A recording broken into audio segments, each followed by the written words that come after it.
This is a simple tool that does a lot. It actually goes and takes room codes and looks at the SEP's master tables and collects the equipment that is part of that room code and places it into a format that can be read by BIM. This is the default information for that particular room code.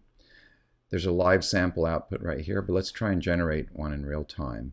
So you can take the room codes that you see on the template list. For example, DNTG1 is an exam room.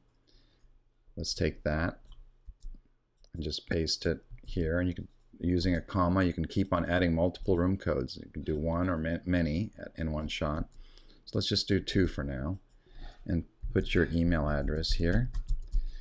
What this is going to do next is it's going to go to the Onuma system BIM server and use the SEP's web services data for the master tables and generate a BIM from that information with the correct placement of the space and equipment data based on the last department update. So this is complete.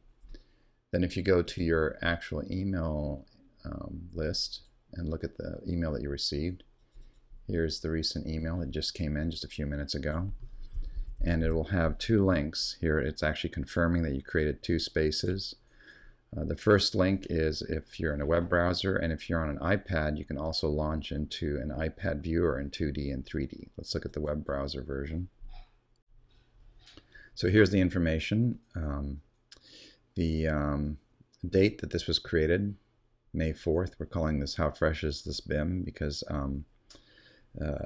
if you come back to this link a few days later, the data might have changed, might have been new information that came from SEPs, but this is actually putting a date stamp on it. You can always go back and regenerate the room.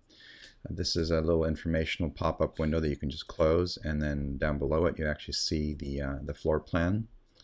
And this is a live plan. It's not a graphic, it's actually generated from data. So you can actually zoom in and you see the name of the space.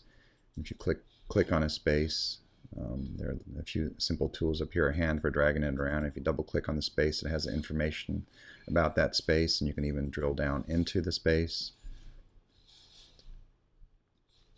And on the left side there are options for exporting. So you can export to Revit. XML file is exported, and there's a plugin for Revit to regenerate this in Revit. For SketchUp, the same thing. An Excel output of a list of the rooms, and an Excel equipment list that is basically built on the fly from this data that came from SEPs. So if we look at the equipment list in Excel now that we just downloaded, it's actually going to be listing all of the equipment in the DNTG1 and OFC01 space. So here is a list of all the equipment in those 2 spaces.